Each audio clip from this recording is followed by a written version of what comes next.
Matt Lenihan, Boxing Social, in association with Empire Fight Store and our Kings. Frank Warren, we're here, finally. Usyk Fury 2. Seen Tyson this week.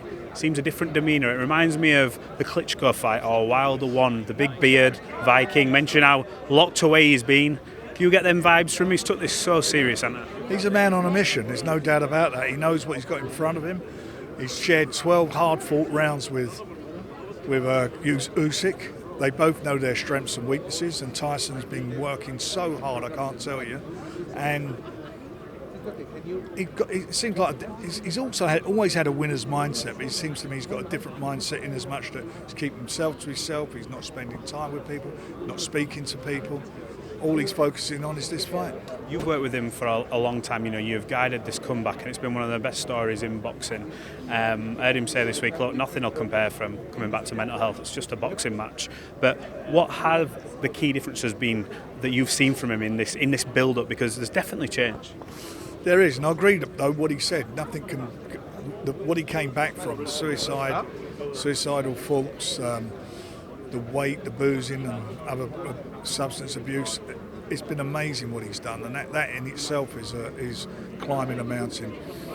What I see about him in this fight, I just feel that he, as soon as he got back in the ring, he said it after the fight, but when he got back in the dressing room, all he was talking about is how he wanted to get back in the ring with Usyk again. That was his mantra. It's been his mantra all the way through, and it's happening now.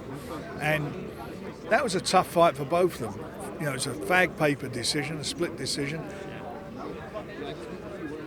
It's going to see who's taking the most out of who in that fight, because that was a brutal fight. The two best heavyweights of the 21st century, both winning with perfect records.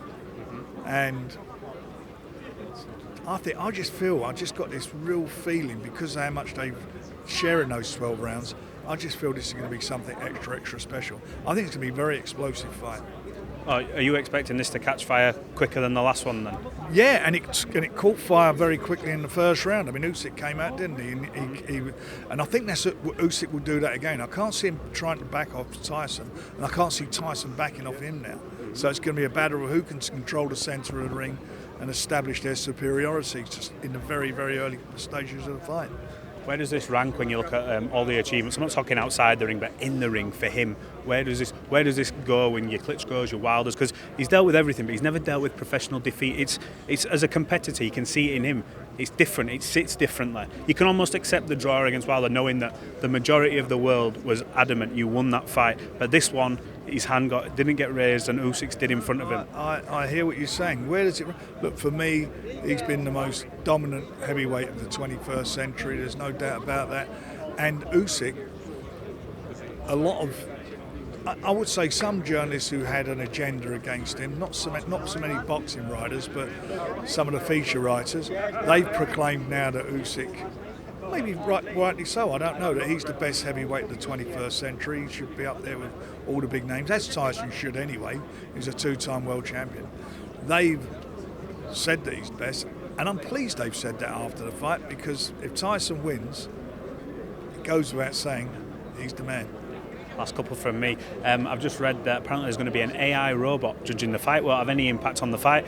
You've seen a lot in boxing, Frank. When you hear stuff like this, does it just blow your mind a little bit? It does, but that's the age and the era we're in. A1 for everything. I don't think the A1 robots will replace human judges. Not at the moment, anyway. Look, I know you won't be able to say a lot on it, but we've got to bring up there's a change in the card. And look, Peter McGrail's got a tough fight, undefeated fighter coming in to take him on. Sadly, obviously with the adverse finding. What's the situation now? Is it a case of due process, and we just got to go through that? That's exactly what it is. Due process. B sample will get tested. He'll appear before UCAD on a date they determine, and obviously he'll put his reasons why, or what was found in the sample, why it was there. And he's denying, he's told me categorically and swore that he didn't do anything wrong. His blood sample, by the way, come back negative. So his bloods came negative, but everything was... Urine's positive, and the blood sample that I was shown today was negative. But we'll see. But don't read anything into any of that until UCAD make their determination and we go before them, then we'll see where we are. But he is adamant he didn't do it, it's up to him now, because it's a funny thing with a positive drug test. You're guilty, and you've got to prove yourself innocent. It's the other way around. Well, look, Frank, we need to start now, so thank you for your time as always, and we'll catch up soon. Be good.